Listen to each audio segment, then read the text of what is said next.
नमस्कार। हमारी खास पेशकश संघ पर निशाना में आप सभी का स्वागत है। मैं हूं भागीरथ साहू। कांग्रेस के वरिष्ठ नेता और मध्य प्रदेश के पूर्व मुख्यमंत्री दिग्विजय सिंह ने राष्ट्रीय स्वयंसेवक संघ पर तीखा हमला बोला है। उन्होंने इंदौर में युवा कांग्रेस के कार्यक्रम में संघ की तुलना दीमक से कर दी। उन्होंने कहा कि आप ऐसे संगठन से लड़ रहे हैं जो ऊपर से नहीं दिखता। जिस तरह दीमक किसी वस्तु या घर में लड़ती है, उसी तरह आरएसएस काम करता है। ये बोलकर मैं सबसे ज्यादा गाली भी खाने वाला हूं। दिग्विजय सिंह ने यह भी कहा कि हिंदू धर्म को कभी भी खतरा नहीं रहा है। पूर्व मुख्यमंत्री ने आरोप लगाया कि हिंदुओं के लिए खतरा बताया जाता है ताकि वो लोग फांसीवादी मनोवृत्ति और विचारधारा को आगे ले जा सकें, उससे राजनीतिक रोटियां सेक सकें।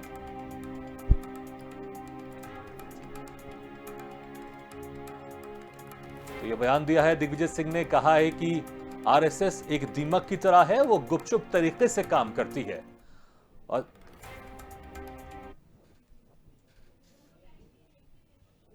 बात यही है कि आप ऐसे संगठन से लड़ रहे हैं जो ऊपर नहीं दिखता, लेकिन नीचे जिस तरह से दीमक लगती है किसी घर में और किसी वस्तु में, उस तरह से काम करता है। मैं जब ये कहूंगा तो सबसे ज्यादा गाली अब मैं खाऊंगा, क्योंकि आरएसएस से मैंने तुलना दीमक के साथ कर दी। ये विचारधारा की बात है। आरएसएस के लोग मुझसे बहस करें, तुम्हारा संगठन है कहां, तुम्हारा अस्तित्व कहां है, रजिस्टर्ड संस्था कहां है। ये केवल गुपचुप तरीके से काम करते हैं। हर चीज छुपे छुपे काम करेंगे, खुलेआम कोई काम नहीं करेंगे। गुप्त रूप से बात करेंगे, कानाफूसी करेंगे, गलत भावना फैलाएंगे। और मैं इस बात को पूछना चाहता हूं कि कभी आरएसएस ने कभी संगठन के रूप में कहीं धरना दिया, कोई आंदोलन किया, कहीं किसी आम जनता या किसान और मजदूर की लड़ाई कहीं लड़ी? कभी नहीं लड़ेंगे, कभी ऊपर से नहीं आएंगे। वो हमेशा आपके घर में आएंगे। अरे भाई साहब, बहुत दिनों से आपने चाय नहीं पिलाई, जरा चाय तो पिलाई। अरे भैया बहुत अच्छे लोग हैं ना, हमें भोजन तो करा। दिग्विजय सिंह आरएसएस की तुलना दीमक से इसलिए कर रहे हैं क्योंकि दिग्विजय सिंह की राष्ट्र विरोधी जमीन आरएसएस ने पूरे देश के अंदर खोद कर डाल दी। और थोड़े थोड़े मुझे अब ऐसा लगता है कि दिग्विजय सिंह जी भी अब पागलपन की ओर जा रहे हैं। इस प्रकार की भाषा बोल करके एक दुनिया के सबसे बड़े सांस्कृतिक संगठन के बारे में इस प्रकार की बात करते हैं, तो मुझे तो लगता है कि वो पागलपन की ओर अग्रसर है। तो इंदौर में दिग्विजय सिंह ने यह बयान दिया है, जहां पर आरएसएस को दीमक से कंपेयर किया है। तो वहीं इसके पलटवार में जो बीजेपी के प्रदेश अध्यक्ष वी.डी. शर्मा, उन्होंने इसको पागलपन करार दिया है। और इससे खास मुद्दे पर चर्चा करने के लिए जो मेहमान हमारे साथ जुड़ रहे हैं, मैं उनसे आपका तारुफ करवा देता हूं। बीजेपी की तरफ से रहेंगे चेतन सिंह, जो कि बीजेपी नेता है, और कांग्रेस प्रवक्ता रवि वर्मा राहुल हमारे साथ मौजूद है, जो कि कांग्रेस का पक्ष रखेंगे। रवि, आप दोनों मेहमानों का बहुत बहुत स्वागत है, रवि वर्मा जी और चेतन सिंह जी। जी, रवि वर्मा जी, मैं सबसे पहले आपके पास आना चाहूंगा। जिस तरह से अक्सर हमने देखा है कि बीच बीच में समय समय में दिग्विजय सिंह ऐसा कुछ बयान देते हैं जो कि विवादित होता है, पक्ष और विपक्ष आपस में इस बयान पर भिड़ जाता है। फिर से एक बयान सामने आया है, आरएसएस को उन्होंने दीमक से कंपेयर कर दिया। क्या कहना चाहेंगे इस पर आप इसको दिग्विजय सिंह का व्यक्तिगत बयान कहेंगे या फिर कांग्रेस भी ये सोचती है? जी बिल्कुल भागीरथ जी, बिल्कुल बात सही है। जिस तरह से भारतीय जनता पार्टी के लोग, आरएसएस के लोग सुनियोजित तरीके से इस देश और मध्य प्रदेश का माहौल बिगाड़ना चाहते हैं, गांधी के हत्यारे के पक्ष में खड़े होते हैं, गुड़ से बात के नारे, जो जिंदाबाद के नारे लगाते हैं, वो इस बात को भली भांति प्रमाणित करते हैं कि कहीं न कहीं भारतीय जनता पार्टी, आरएसएस के लोग इस देश को दीमक की तरह जो खाना चाहते हैं। इस मध्य प्रदेश का, इस देश का जो भाईचारे का वातावरण है, जो सौहार्द है, जो गंगा जमनी की तहजीब है, कहीं ना कहीं ये उसे खंडित करना चाहते हैं, उसे अपमानित करना चाहते हैं। आज भारतीय जनता पार्टी और नरेंद्र मोदी जी को, शिवराज जी को इस बात को स्पष्ट करना चाहिए कि वे गांधी के साथ हैं या उनके हत्यारे गोडसे के साथ हैं। चलिए, तो मतलब कि आप भी इत्तेफाक रखते हैं और कांग्रेस भी यही सोचती है जो दिग्विजय सिंह सोचता है आरएसएस को लेकर। चेतन सिंह जी जो कि बीजेपी नेता, वो भी हमारे साथ जुड़े हुए। चेतन सिंह जी, आप क्या कुछ कहेंगे? जिस तरह से अक्सर दिग्विजय सिंह का कुछ विवादित बयान सामने आता रहता है, एक बार फिर से ही ये बयान सामने आया है जो आपकी मदर संगठन है, मदर ऑर्गेनाइजेशन है आरएसएस, उसको दीमक से कंपेयर किया उन्होंने कहा है कि गुपचुप तरीके से दीमक की तरह काम करती है आरएसएस। देखिए, आज सवेरे सवेरे एक पोस्ट में देख रहा था तो दिग्विजय सिंह जी एक ढाबे पर आग तापते हुए दिख रहे थे और इंदौर की ओर जाएंगे ऐसा उसमें लिखा था। मैं तभी समझ रहा था कि आज ये फिर कुछ ना कुछ नया ऐसा वक्तव्य देंगे कि हफ्ते 10 दिन का इनको विटामिन मीडिया के माध्यम से मिलता रहे। वस्तुतः जमीन पर कांग्रेस खत्म है, कांग्रेस के नेता खत्म है, उनके विचारों को तो भगवान बचाए, इस देश की उनके विचारों को आवश्यकता थी नहीं। जिनके दिल और दिमाग में तालिबान और पाकिस्तान बसता हो वह हिंदुस्तान को बढ़ता हुआ कैसे देख सकता है? अरे भाई, इनकी रोटी रोजी बंद कर दी है संघ ने। देश समझ गया है कि किस तरह से देशवासियों को बेवकूफ बना रहे थे, किस तरह से इस देश में टुकड़े टुकड़े गैंग को पालने का काम कर रहे थे। अब मुझे बताइए, जिसको टुकड़े टुकड़े गैंग पालने के चाहिए वो भारत को जोड़ने वालों को कैसे पसंद कर सकता है? जम्मू कश्मीर हुआ, आसाम हुआ, अरुणाचल हुआ, मेघालय हुआ, सिक्किम हुआ, मणिपुर हुआ, त्रिपुरा हुआ, मिजोरम हुआ, नागालैंड, आप उठा करके देखिए कि कांग्रेस के शासन प्रशासन काल में किस तरह से घुसपैठ हुई और किस तरह से धर्मांतरण हुआ है। इन लोगों को कहने में शर्म नहीं आती? हम हमारे मूल हिंदुस्तानियों को बेगारी बना दें, हमारे मूल हिंदुस्तानियों को हम इस देश से बाहर जाने पे मजबूर कर रहे हैं। बाहर के लोग आकर के घुसपैठ करके हमारे लोगों के अंग भंग करके चले जाते हो और आप तालियां बजाते हो। क्या कभी कांग्रेस ने इतिहास में इस बात को तो बताने की कोशिश कभी की नहीं है कि भगवान राम का मंदिर किसने तोड़ा था, लाल किला किसने बनवाया था? कभी अगर आपने देखा तो मुझे ही बता देना। काशी विश्वनाथ के मंदिर पे किस लोगों ने हमला किया था? क्या इतिहास में ये बताने की आवश्यकता नहीं है? ताजमहल किसने बनवाया, ये केवल उद्धृत करने की आवश्यकता कांग्रेस ने समझी है। तो कांग्रेस की कथनी और करनी में बहुत अंतर है। इस देश में जहां तक संघ का मामला है, जहां तक हम समझते हैं, जहां तक हिंदुस्तान और हिंदुस्तानी समझता है, जिसको अपने वतन से, अपनी भारत की भूमि से प्यार है, बेपनाह वो मोहब्बत करता है, उसको पता है कि आज अगर आदिवासी बंधुओं का धर्मांतरण इस हिंदुस्तान में बचा है तो केवल और केवल संघ के कारण बचा है। आज अगर इस हिंदुस्तान की सांस्कृतिक विरासत बची है तो केवल संघ के कारण। आज अगर झुग्गी झोपड़ियों में, गरीब बस्तियों में रहने वाले बच्चे का लालन पालन अगर हो रहा है, ढंग से शिक्षा का विस्तार हुआ है और वहाँ की माताओं बहनों को 2 वक्त रोजगार किसी ने उपलब्ध कराया तो संघ के विभिन्न आयामों के शाखाओं के माध्यम से उपलब्ध कराया। कांग्रेस क्यों नहीं बताती आपका समाज में क्या योगदान है? आपकी संस्था ने किसके लिए उत्थान का काम किया है? केवल डिवाइडेशन का काम किया है। वोटो, मुस्लिमों को भय दिखाओ, उनका वोट लो और राज करो, यही इनकी कांग्रेस की नीति है। इनके पास कोई कार्य योजना नहीं है। मैं उस पर चलिए चेतन जी, बहुत सारी उपलब्धियां आपने अपने हिसाब से गिनाई है कि आरएसएस ने क्या क्या किया है।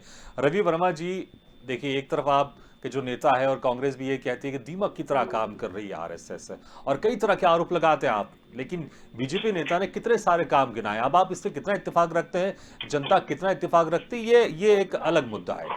लेकिन जिस तरह से अक्सर आरएसएस भी खुद कहती है कि हम कोई राजनीतिक संगठन नहीं है, हम सांस्कृतिक संगठन है हम, तो फिर एक राजनेता, इतने बड़े नेता दिग्विजय सिंह जो कि कांग्रेस के इतने बड़े नेता हैं, वो बार बार आरएसएस को घेरते क्यों है? वही एक सांस्कृतिक संगठन है, अगर कुछ गलत कर रही है तो आप कोर्ट पे जाइए, आप कुछ लीगल एक्शन लीजिए। इस तरह के बयानों से क्या होने वाला है? भागीरथ जी, इस देश में जिस तरह से प्रज्ञा जी, मैं उन्हें साध्वी तो कतई नहीं कहूंगा, एक महिला होने के नाते उनका आदर और सम्मान करता हूं, वे भोपाल की सांसद है, लेकिन उस तरीके से जिस तरह से वो गांधी का अपमान करती हैं, देश के प्रधानमंत्री कहते हैं कि मैं उन्हें कभी माफ नहीं करूंगा, लेकिन कई प्रमुख समितियों में उनको स्थान दिया जाता है, उनको लाभान्वित किया जाता है। गांधी को गाली देने वाले लोग मध्य प्रदेश में शरण दी जाती है। इस बात को प्रमाणित करती मैं पुनः कह रहा हूं कि ये कहीं ना कहीं षड्यंत्र के रूप में जिस तरीके से देश का माहौल बिगाड़ने के लिए भारतीय जनता पार्टी के लोग, आरएसएस के लोग करते हैं, और उसके बचाव में नरोत्तम मिश्रा जी खड़े होते हैं, कैलाश विजयवर्गीय जी खड़े होते हैं। बहुत ही दुर्भाग्य की बात है, इस स्लीपर सेल्स की तरह मध्य प्रदेश के वातावरण को बिगाड़ना चाहते हैं। देखिए, रवि वर्मा जी आप बहुत गंभीर आरोप लगा रहे हैं, तो मैं जरा इसमें आपसे चाहूंगा कि आप क्लियर करके बताएं, आप उदाहरण के साथ बताएं कि ये जो काम आरएसएस कर रही है ये सही नहीं है और इसके खिलाफ लीगल एक्शन होना चाहिए। तमाम आप बताइए। तमाम इनके बयान है ना, तमाम गांधी को सरेआम अपशब्द बोलना, ये सब चीज पब्लिक डोमेन में है। क्या कार्रवाई हुई इन पर? बताएं, भारतीय जनता पार्टी के नेता प्रवक्ता बताएं। नहीं, देखिए, मैं फिर आपसे वही कह रहा हूं, आपने कहा गांधी को अपशब्द बोलना, बताइए कौन सा ऐसे आरएसएस पदाधिकारी है जिन्होंने गांधी के खिलाफ अपशब्द बोला है? हेलो, हाँ जी, रवि वर्मा जी बताएं। भागीरथ जी, जी हेलो जी रवि वर्मा जी, आपकी आवाज आ रही है? जी जी, सुन रहा हूं मैं आपकी आवाज जी को। एक जी, बार मैं दोहरा देखिए, दीजिए मैं आप। आपसे वही कह रहा हूं कि आप बहुत गंभीर आरोप लगा रहे हैं, और जब गंभीर आरोप होते हैं, कोई लगाता है, तो इसके पीछे कुछ ना कुछ तथ्य होता है। आपके पास कुछ तथ्य भी होंगे। जैसे मैंने कहा कि अगर कुछ गलत कर रही है आरएसएस, तो आपको एक लीगल एक्शन लेना चाहिए। लेकिन जिस तरह से आरएसएस कहती है कि हम एक सांस्कृतिक संगठन है, हम राजनीतिक संगठन नहीं है, फिर भी उसके बाद इस तरह से उसके ऊपर आरोप लगाने और कई तरह के मामले, जिस तरह के आज फिर से बयान दिया दिग्विजय सिंह ने, तो मैं वही आपसे चाह रहा था कि आप एक आप विस्तार से बताएं, या कुछ आप ऐसे आरोप बताएं, या कुछ ऐसी बात बताएं कि ये अरे आरएसएस साहब, गलत काम कर रही है। पब्लिक डोमेन में है भागीरथ जी। ध्रुव सक्सेना कौन है? जिला आईटी सेल का इनका अध्यक्ष था राजधानी में, जिसकी कई एजेंसियां जांच कर रही हैं। आखिर ये देश को किस ओर ले जाना चाहते हैं? पब्लिक डोमेन में सब कुछ तो है। क्या कार्रवाई की भारतीय जनता पार्टी की सरकार ने? 17 वर्ष से मध्य प्रदेश में सरकार है, 7 सालों से इस देश में नरेंद्र मोदी जी की सरकार है।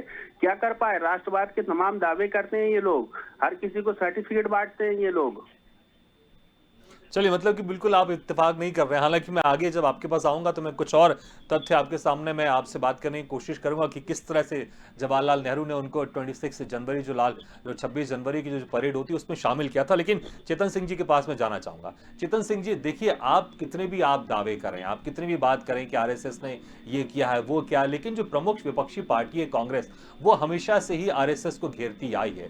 उसका ये मानना रहता है कि जितनी आरएसएस मजबूत होगी उतनी बीजेपी मजबूत होगी, इसलिए आरएसएस को हमेशा घेरती है और आप हमेशा उसका बचाव करते हैं।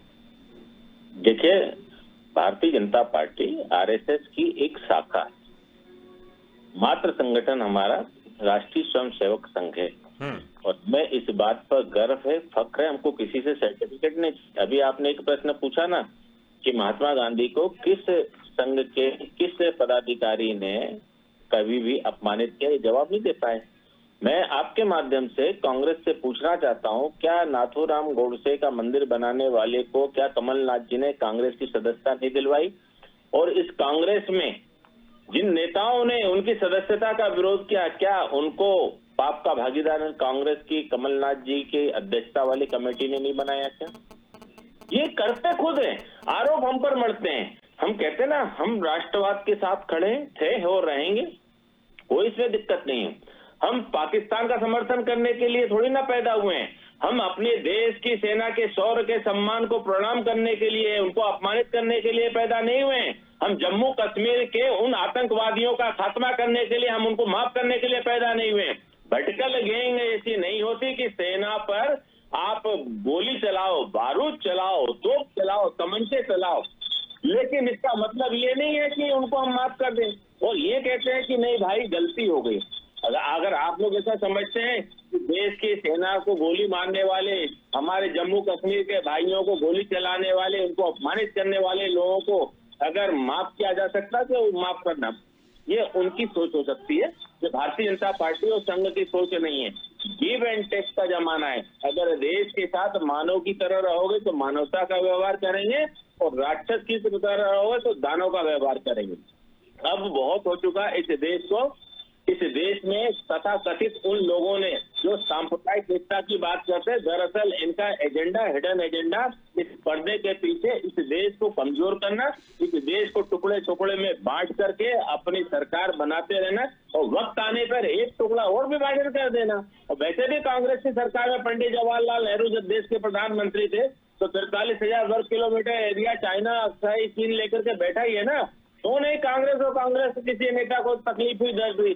आप कहते हो कि हमारा उदय राजनीति में हुआ है, हमारा उदय देश की आजादी में नहीं था। तो देश चेतन जी, हम दूसरी तरफ चले जाएंगे। अभी हम आरएसएस के ऊपर बात कर रहे हैं, अभी हम दिग्विजय सिंह के बयान पर हम बात कर रहे हैं। विभाजन पर हस्ताक्षर करने वाला वो सबसे ज्यादा क्रूर हाथ है, वो सबसे ज्यादा खूनी पंजा है जिसने भारत माँ के विभाजन को स्वीकार किया। जी, रवि वर्मा जी, जिस तरह से आप लगातार आरएसएस को आप घेरते हैं, अच्छा जिस तरह से अभी कुछ समय से कांग्रेस ने अपनी रणनीति चेंज की है, हम 2019 की बात करें तो एक सॉफ्ट हिंदुत्व देखा गया आप लोग की रणनीति में। जिस तरह से राहुल गांधी मंदिर में गए दर्शन करने, उनको जनेऊधारी ब्राह्मण भी बताया गया। तो कहीं न कहीं यहाँ पर भी कुछ रणनीति चेंज करने की आवश्यकता नहीं है कांग्रेस को? ऐसा नहीं लगता कि कुछ चीज़ ऐसी हैं कि जिसमें अगर कांग्रेस छूने की कोशिश करती है तो कहीं ना कहीं कांग्रेस को ऐसा नुकसान होता है? क्योंकि जैसा कि आपको बताया कि आरएसएस एक ऐसा संगठन है जिसकी पैठ है, क्योंकि अभी आपने दीमक का जिक्र किया है दिग्विजय सिंह ने, तो कहीं ना कहीं जो आरएसएस की पैठ है उसकी अच्छी खासी पैठ है लोगों के बीच में।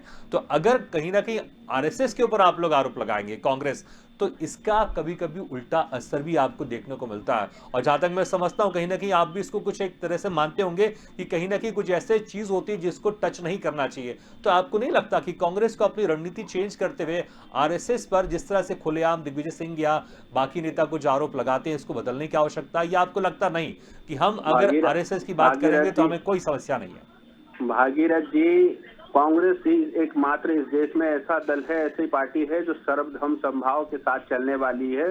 क्योंकि समावेशी, हम सभी धर्मों को साथ लेकर चलने की बात करते हैं। भारतीय जनता पार्टी की तरह नहीं, जो आदिवासियों का अपमान करती है, दलितों के आरक्षण को छीनने की बात करती है, मोहन भागवत जी आरक्षण को खत्म करने की बात करते हैं। इनके दोहरे चरित्र को तो देश ने लगातार देखा है कि किस तरीके से समाज में बेमनस्ता फैलाने का काम करते हैं। ये वही आरएसएस के लोग हैं जिन्होंने 50 से 60 सालों तक इस देश में अपने कार्यालय पे झंडा नहीं फहराया। आज वो किस तरह की राष्ट्र से जुड़ने की बात करते हैं, किस तरह की राष्ट्रवाद की बातें करते हैं। चेतन सिंह जी, मैं उनसे जानना चाहता हूं कि आरएसएस का इस देश से क्या लेना देना है। ये राष्ट्र से कभी नहीं जुड़े थे, ये तो मुखबिर लोग हैं जिन्होंने इस देश में, जब हमारे वीर जो जवान थे, जो इस देश में जब अपने प्राणों की आहुति दे रहे थे आजादी के मतवाले, तब ये इनके कई जो लोग थे, ऐसा बताया जाता है कि मुखबिरी का काम कर रहे थे। आज वे राष्ट्रवाद की बातें कर रहे हैं। रवि वर्मा जी, थोड़ा समय कम है तो मैं एक सवाल इसमें और ऐड करना चाहूंगा। हमने कई बार आपके कांग्रेस के नेताओं को भी ये कहते सुना है कि कांग्रेस के जो नेता है वो ये कहते हैं कई बार कि जिस तरह से आरएसएस के कार्यकर्ता काम करते हैं, चने और पानी पीकर, चने और गुड़ खाकर काम करते हैं, गांव-गांव जाकर काम करते हैं, ऐसा कांग्रेस के कार्यकर्ता को भी करना चाहिए। जवाहरलाल नेहरू की बात करें तो उन्होंने भी 26 जनवरी में आरएसएस को इनवाइट किया था, परेड में शामिल किया था। तो आपको नहीं लगता कि जब जवाहरलाल नेहरू ने आरएसएस को इनवाइट किया था 26 जनवरी में, उन्होंने एक अपना नजरिया बदला था, तो यहाँ पर अगर कांग्रेस के नेता भी कुछ अपना नजरिया बदले तो शायद इससे कुछ फायदा, अगर फायदा नहीं होगा तो जो कभी कभी कुछ नुकसान की बातें सामने आती कहीं वो ना हो? नहीं, इस देश की जो विचारधारा है वो कांग्रेस है, और इस देश की विचारधारा के साथ जो दल चलना चाहेगा, जो संगठन चलेगा, उसके लिए बिल्कुल स्वागत है। वहाँ कोई दो मत नहीं है। इस देश के जिसमें भला हो सकता है, इस देश की राष्ट्र के निर्माण की शक्ति जहाँ मजबूत हो सकती है, हम ऐसे अगर वो आते हैं हमारे साथ तो उसका स्वागत है, लेकिन दो मुंह सांप बनकर नहीं। चलिए, हम एक लास्ट कमेंट हम ले लेते हैं चेतन जी से भी।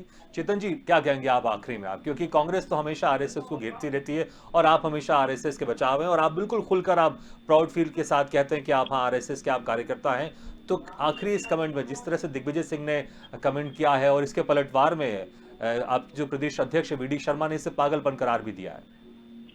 देखिए, हम लोग संघ के स्वयंसेवक हैं, उसके रथ पर चलते हैं। इस बात का हमको गर्व है, फक्र है कि हमको संघ जैसे परिवार का संस्कार मिला है। जहां तक रही बात दिग्विजय सिंह की, दिग्विजय सिंह और पूरी कांग्रेस विचारों के साथ दिवालिया घोषित हो चुकी है, दिवालिया हो चुके हैं।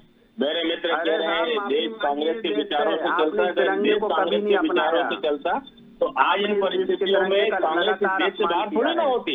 आज इन बात को समझना चाहिए कि आपके विचार से ये देश मुक्त हो चुका है। यह देश की 130 करोड़ जनता नए भारत के आध्यात्मिक युग की ओर प्रगति के साथ, शांति के साथ, तरक्की के साथ, डोनेशन लेने वाली नहीं, डोनेशन देने वाले देश के रूप में आकर के खड़ी हो गई है। और मुझे इस बात को कहते हुए बहुत गर्व है कि मेरे देश का युवा अपने माउथ से सारे वर्ल्ड को चला रहा है और सारा वर्ल्ड इस हिंदुस्तान के माउथ से चल रहा है। ये हमको गर्व फख्र करने वाली बात है। और यह सामर्थ्य अगर किसी ने इस देश के युवाओं को, देश को दिया है तो उसका नाम है आरएसएस। चलिए चेतन जी, क्योंकि आपने अपनी बात रखी, रवि वर्मा जी आपने भी अपनी बात रखी, आप दोनों मेहमानों का बहुत बहुत शुक्रिया हमारे इस कार्यक्रम में जुड़ने के लिए। तो संघ पर निशाना। जिस तरह से कांग्रेस के वरिष्ठ नेता दिग्विजय सिंह, पूर्व मुख्यमंत्री दिग्विजय सिंह ने आरएसएस की तुलना दीमक से कर दी, तो वहीं जो बीजेपी के नेता हैं वो इसे दिवालियापन बता रहे हैं कांग्रेस का। हमारे इस खास पेशकश में फिलहाल इतना है, लेकिन खबरों का सिलसिला लगातार जारी। आप देखते रहिए स्वदेश न्यूज। सबसे पहले देश।